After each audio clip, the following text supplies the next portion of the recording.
Donald Trump dilantik sebagai presiden ke-47 Amerika Serikat.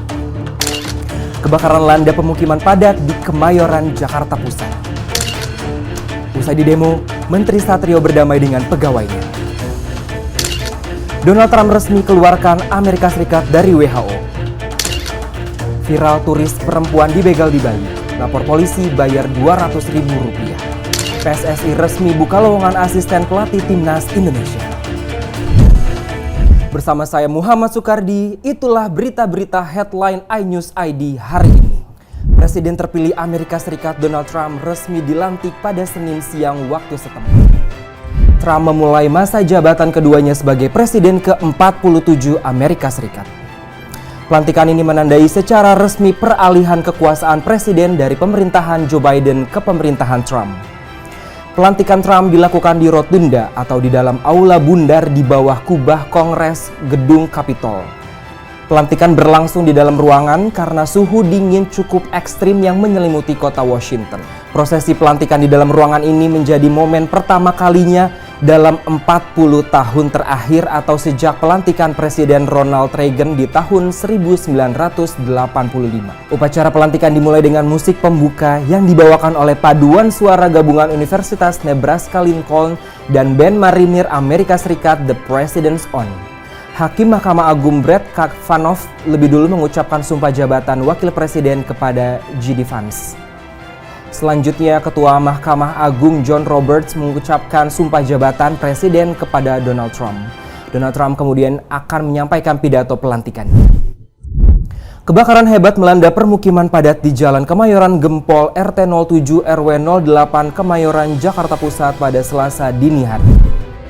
Musibah ini mengakibatkan 543 bangunan di 11 RT hangus terbakar dan 1.797 jiwa mengungsi.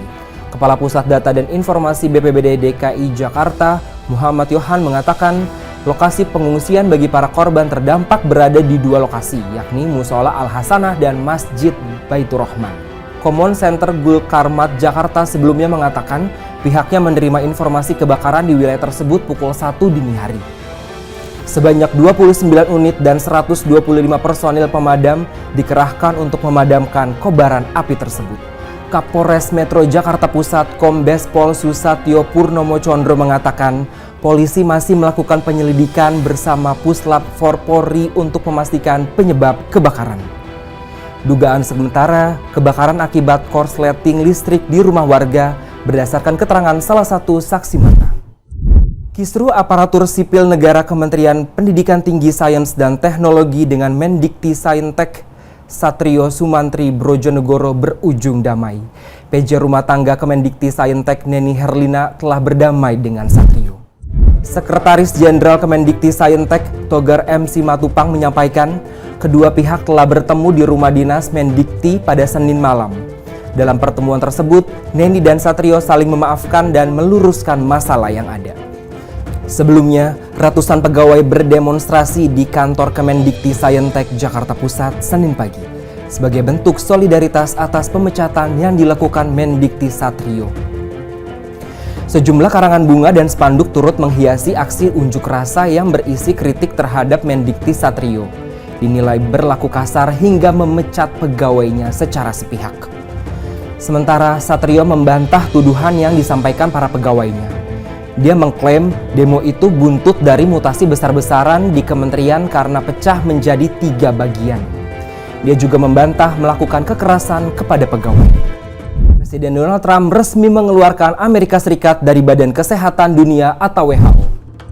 Keputusan ini disampaikan Trump setelah dilantik menjadi Presiden Amerika Serikat Senin siang waktu setempat. Apa yang menjadi alasan Donald Trump tidak lagi menjadikan Amerika sebagai bagian dari WHO? Menurut laporan Reuters, Trump menilai WHO telah salah menangani pandemi COVID-19 dan krisis kesehatan internasional lainnya.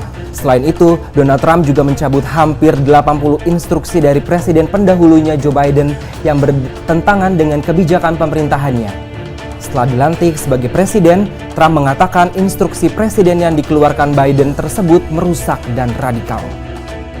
Pernyataan ini tidak disampaikan Trump dalam pidato pelantikannya di Gedung Capitol, karena di acara itu masih ada Joe Biden dan wakil presidennya Kamala Harris. Rekaman video seorang turis perempuan di Bali mengaku membayar Rp200.000 saat membuat laporan polisi viral di media sosial. Turis tersebut melapor karena menjadi korban begal sehingga kehilangan handphone. Kabid Humas Polda Bali Kombes Pol Arya Sandi membenarkan ada WNA perempuan mengaku korban begal di Bali. Dia melapor ke Polsek Kuta pada hari Minggu 5 Januari lalu. Turis yang ditemani seorang pria tersebut diterima 2 orang personil SPKT. Karena lokasi kehilangan handphone di daerah Uluwatu yang merupakan wilayah hukum Polsek Kuta Selatan, WNA tersebut disarankan melapor ke sana. Namun, WNA tersebut tidak mau dengan alasan butuh cepat karena akan pulang ke negaranya dan mengurus klaim asuransi ponselnya yang hilang. Personil piket SPKT Polsek Kuta kemudian bersedia membantu dan membuatkan laporan polisi.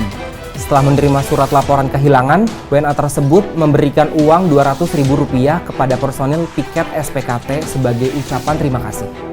Namun demikian, saat ini Propam Polda Bali tetap melakukan pemeriksaan terhadap kedua anggota SPKT Polsek Kuta tersebut. Persatuan Sepak Bola Seluruh Indonesia membuka lowongan asisten pelatih lokal Timnas Indonesia bagi para pelatih berlisensi. Nantinya kandidat terpilih akan membantu tugas pelatih Patrick Kluivert. PSSI diketahui telah resmi menunjuk Patrick Kluivert menjadi pelatih Timnas Indonesia. Striker legendaris Timnas Belanda itu menggantikan Sinteyong yang dipecat. Dalam menjalankan tugasnya, Kluivert akan dibantu 2 asisten pelatih asal Belanda, yakni Alex Pastoor dan Danny Lanzaert. Selain kedua nama tersebut, dia juga akan memiliki 2 asisten pelatih lokal yang akan diseleksi langsung oleh timnya. Ketua Umum PSSI Erick Thohir menjelaskan keberadaan asisten pelatih lokal nantinya akan menjadi kesempatan bagi pelatih-pelatih Indonesia untuk menimba ilmu dari tim kepelatihan Eropa. Menurut Erick, di PSSI sudah ada 200 program untuk mendidik pelatih. Kini jumlah pelatih bersertifikat di tanah air hampir 5.000 orang. Nantinya, para pelatih ini akan diseleksi dengan tim pakar dan 10 diantaranya diusulkan ke Patrick. Selanjutnya, akan dipilih 2 yang bergabung dengan Timnas Indonesia. Demikian berita-berita headline iNews ID hari ini. iNews ID cepat terpercaya.